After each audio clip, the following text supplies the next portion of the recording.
Okay, day one. And today is a big day. Today is going to be focusing on nutrition. And it's the evidence-based insights that I want you to take on board. Good nutrition is the foundation of good health. It will influence energy, mood, longevity, and you can even have a positive impact on the environment. This introduction today is just the cornerstone. Nutrition is a huge topic.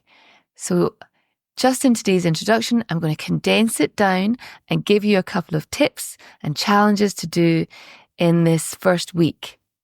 So starting off with the low-hanging fruit, as it were, fibre, the power of fibre. So fibre is crucial for maintaining a healthy gut biome. There are trillions of microorganisms in our gut. And when we consume fibre, the gut microbes ferment it into what's called short-chain fatty acids. These in turn reduce inflammation, boost immunity, and protect against diseases like diabetes, heart disease, and colon cancer. However, most people only consume about 15 grams of fibre per day, far below the recommended 30 to 50. So, this week, I want you to really dial down into this. I want us eating more whole food, plant-based foods like fruit, veggies, whole grains, legumes, nuts, seeds. And I want us to be aiming for about 40 to 50 grams. Let's get into the recommended area, if not even a little bit more. What I'm telling you during these courses is based in and around incredibly well-established research. So today's resources include the peer-reviewed journal Gut, the American Journal of Clinical Nutrition, and the Harvard Nutrition Plan. So studies produced in Gut have shown and strengthened our understanding about the microbiome diversity. We are learning huge amounts about this at the moment. And we're learning how our gut biome is so incredibly linked to our mood, wellness, our sense of well-being, our longevity, and all the chronic diseases that we want to be avoiding. So, not to be sniffed at, this fibre aspect is a huge and powerful tool. Fibre makes us feel full and it helps regulate our satiety hormones. The American Journal of Clinical Nutrition has proven time and time again that a diet rich in fibre will reduce the risk of chronic diseases. So, challenge one of the week, increase your fibre intake to 40 to 50 grams and include 30 different plant foods in your diet this week. Diversity is key. I want us to get that diversity, trying things, seeing what we like, what sits well with our bodies. But this diversity supports a diverse microbiome, which is what we need for wellness and longevity. So, if you haven't for a while, I want you leaning into homemade lentil soups, roasted vegetables, mixes of nuts and seeds. And the second part of today's nutritional introduction is understanding why we eat, looking at our hunger hormones. Unfortunately, modern food environments are filled with highly processed foods, and these disrupt our appetite regulating hormones. Leptin is a hormone produced by adipose tissue, and it should signal fullness. But when we've been overweight for a while, our bodies actually produce lots and lots of leptin and we become immune to it. We become desensitized. We become resistant to leptin. Ghrelin, on the other hand, should trigger our hunger. That's our hunger hormone. If you've ever restricted, if you've ever gone on a diet, your ghrelin is predicted to have gone up by huge amounts by as long as 6 years. So don't diet. This is not about restriction. This is not about dieting. This is about getting good nutrition into your body and seeing how we can influence our appetite and understand when we overeat. So looking again at our processed foods, and I'm sure patients of mine will be fed up of me saying the same thing. You can't go into a gas station to fill up your car without running the gauntlet of chips and chocolate and ice cream and pies. It's all processed and so convenient. And these, the packaging, the composition, it's all engineered to be really irresistible and thoughtless. So if you don't have to think hard about what you're about to do, it's an easy thing to do. So if you're running through a convenience store, convenient food, easy to do and easy to tap into and easy to do mindlessly. During the week, you'll be looking at habits in the toxic substances module. And that I want you to really dial down into what makes habits easy, what makes habits hard. Bad habits are built around convenience. So look at the food from a convenience point of view. If you have extremely convenient food and it's packaged for you, guarantees it's not good for you. Really convenient food like fruit will go off. So it has its limitations, but there are some things you can do to make food, that whole food and good food, convenient. Having fruit in your bag at work, having trail mix seeds, nuts available for snacking mitigates that hunger of hunter-gatherer where you're looking to see what else you can be picking.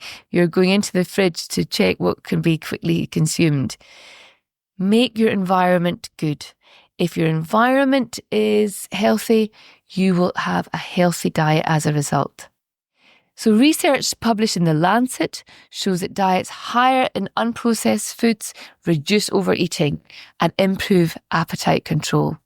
So let's get more unprocessed foods into our diet. A review in Obesity highlights how high fibre diets support hunger regulation and healthy weight management. The evidence is here. Increase your unprocessed foods, increase your fibre. So start swapping out your processed cereals, your breakfast cereals, for a bowl of oats, trail mix, fresh fruit and nuts. It's going to be kickstarting your day for hunger regulation. Now, not everybody who is doing this course will be looking to lose weight. Some people are doing this for energy, for mental health. But for those of you looking to lose weight or have a sustainable, healthy weight, calorie density matters. So foods with low calorie density, such as fruits and vegetables, allow you to eat more while consuming fewer calories. Preloading, starting your meals with low-calorie, fibre-rich appetizers like salad or soups can curb hunger and reduce your overall calorie intake. Studies published in Cell Metabolism show that time-restricted eating improves metabolic health and supports weight loss.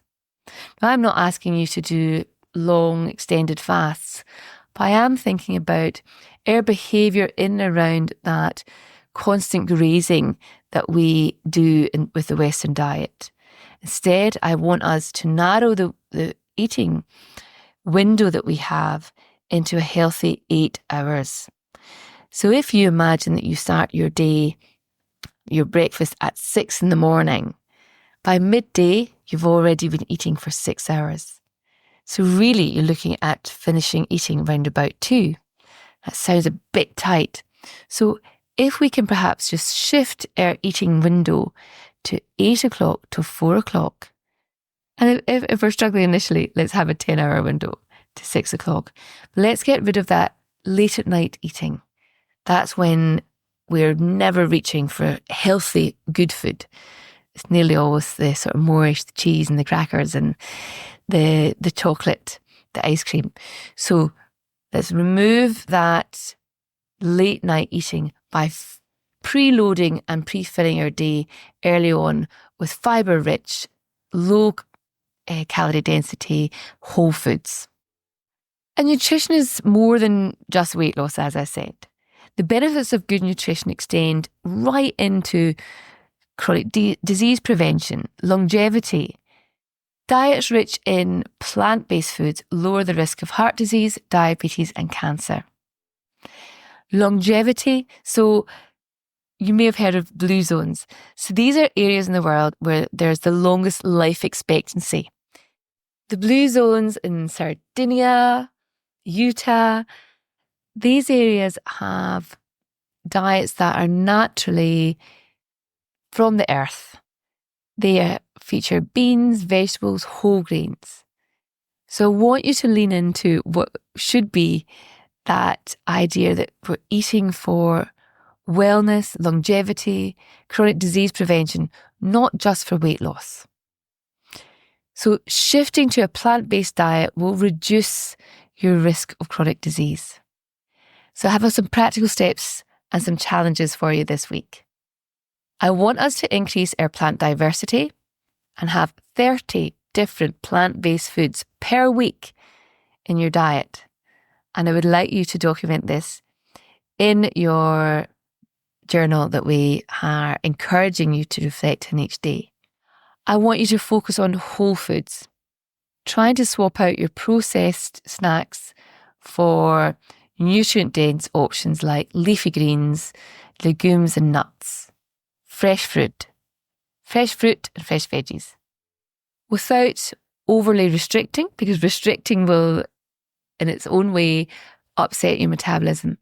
I want us to try and step away from that late night eating. You never reach for good foods after 6 o'clock. Try instead a green tea, a herbal tea, lots of water. Try and look at your evening as a time to cleanse your body, rest your body. And I want us to practice preloading. So starting our meals with vegetable-based appetizers and salads and soups. Fibre is your friend. It's essential for gut health and disease prevention. Let's prioritise high fibre plant-based foods. Let's try to get that 40 to 50 grams of fibre into our gut each day. We're coming away from the processed foods that disrupt our hunger hormones and put hunger, appetite regulating whole foods in there. Nutrition is about progress, not perfection. We're going to look at small, consistent changes. And we're going to be transforming over time. Remember, every meal is an opportunity to nourish your body, improve your health and support the planet. Start small, stay consistent, and celebrate the progress you make. I want you to document how it makes you feel when you've eaten well, how it makes you feel when you've eaten badly, the sluggish reaction that you have. I'll share with you some references and resources for further reading in and around nutrition this week. So I would love you to pick up either an audiobook or, if you prefer to read, the book Fibre Fueled by Dr. Will Bulsiewicz. Why We Eat, (Too Much) by Dr. Andrew Jenkins. And How Not to Diet by Dr. Michael Greger.